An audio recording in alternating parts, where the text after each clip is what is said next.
Hello friends, welcome to defence matrix.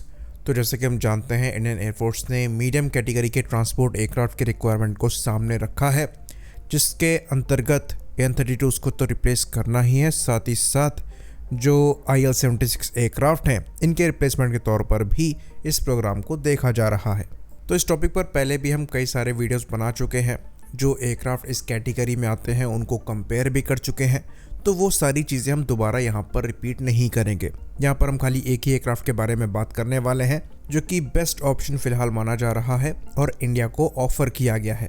यहाँ पर हम बात कर रहे हैं एयरबस के A400M एयरक्राफ्ट की। तो मीडियम कैटेगरी में एयरबस का A400M सबसे ज़्यादा कैपेबल भी है और सबसे ज़्यादा एक्सपेंसिव भी है। तो एयरबस का एक एयरक्राफ्ट हम सेलेक्ट कर चुके हैं, जो कि C295 है और हम उसे इंडिया में ही बना रहे हैं। तो एयरबस की एक सक्सेस स्टोरी इंडिया में एग्जिस्ट करती है और एयरबस द्वारा उसे रिपीट करने की कोशिश यहाँ पर करी जाएगी। तो कैपेबिलिटी वाइज डेफिनेटली जो एयरबस A400M है, ये किसी भी दूसरे एयरक्राफ्ट से काफ़ी ज़्यादा कैपेबल है। चाहे हम यहाँ पर कैपेसिटी की बात करें जो कि 37 टन की है, चाहे हम यहाँ पर वर्सेटैलिटी की बात करें, चाहे हम यहाँ पर रेंज की बात करें, चाहे हम यहाँ पर टर्बोप्रॉप होने के बावजूद स्पीड की बात करें, इस एयरक्राफ्ट में यूरोप के या फिर ये कहें कि वेस्ट के सबसे पावरफुल टर्बोप्रॉप इंजन लगे हैं, जिसकी वजह से जो टेक ऑफ और लैंडिंग डिस्टेंस है ये भी कम है, पेलोड कैपेसिटी भी अच्छी है और एफिशिएंसी भी यहाँ पर एग्जिस्ट करती है, जिसकी वजह से 30 टन के अप्रॉक्स अगर आप पेलोड कैरी कर रहे हैं तब भी 4500 किलोमीटर की रेंज आपको यहाँ पर मिल जाएगी। बाकी जैसा कि हमने बताया, लैंडिंग और टेक ऑफ जो डिस्टेंस है ये भी कम है, दोनों ही 1 किलोमीटर से कम है। टेक ऑफ के लिए आपको ऑलमोस्ट 1 किलोमीटर यानी कि 980 मीटर के अप्रॉक्स डिस्टेंस चाहिए, वहीं पर लैंडिंग के लिए ये डिस्टेंस कम होकर 770 मीटर रह जाता है। तो इंडिया के रिक्वायरमेंट के हिसाब से ये हर उन लोकेशन में ऑपरेट होने में सक्षम होगा जहां पर C-130 J-30 एयरक्राफ्ट ऑपरेट हो सकते हैं।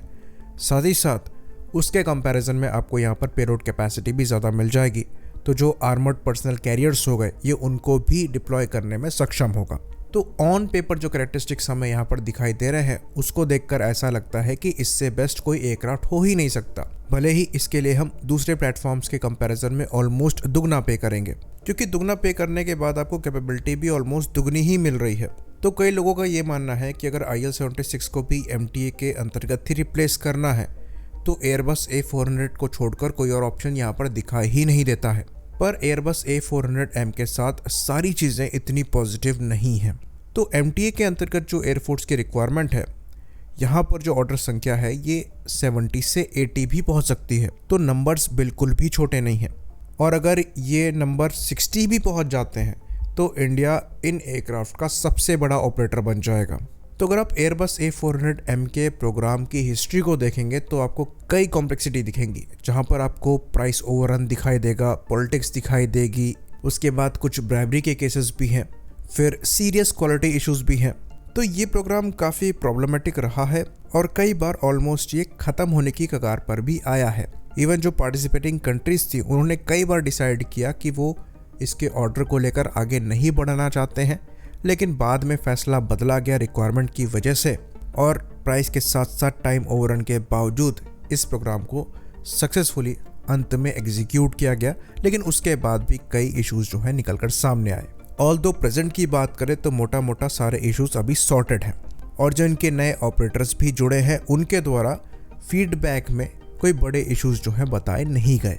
ऑल्दो 2015 में एक बड़ा क्रैश हुआ था जिसमें जो सारे इंजन हैं ये आइडियल रन कर रहे थे, क्योंकि जो फेडेक कंट्रोल्स है यानी कि full authority digital engine control है उसमें परेशानी आ गई थी, लेकिन उसको फिर सॉर्ट कर लिया गया और सिमिलर इशू दोबारा नोट नहीं किया गया।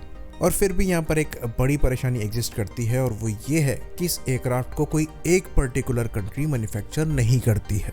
तो एयरक्राफ्ट की जो असेंबली है ये स्पेन में होती है, जो फ्यूसलाज है ये जर्मनी द्वारा बनाया जाता है, जो विंग्स हैं ये UK से आते हैं, उसके बाद मलेशिया द्वारा कंपोजिट एरो कंपोनेंट्स को सप्लाई किया जाता है, वहीं पर जो इंजन है ये रोल्स रॉयस द्वारा सप्लाई किए जाते हैं। तो जो प्रॉब्लम यूरोफाइटर टाइफून के साथ फेस करी जाती है वो प्रॉब्लम इस प्लेटफॉर्म के साथ भी हो सकती है, क्योंकि यहाँ पर इतने पार्टनर्स इन्वॉल्व्ड हैं, इतने मैन्युफैक्चरिंग पार्टनर्स हैं, इसलिए किसी भी डील को अप्रूव करने के लिए सबकी सहमति ज़रूरी है। और अगर इस प्लेटफॉर्म की कंप्लीट TOT और मैन्युफैक्चरिंग हमें नहीं मिलती है तो कल को किसी भी कंट्री के साथ कोई इशू होता है जो कि इस एयरक्राफ्ट का डेवलपमेंट पार्टनर है, तो हमें इस एयरक्राफ्ट को ऑपरेट करने में परेशानी आ सकती है। वहीं पर C295 के साथ हमें कोई परेशानी क्यों नहीं हुई, क्योंकि पूरा का पूरा एयरक्राफ्ट डिज़ाइन और डेवलप स्पेन में ही हुआ है।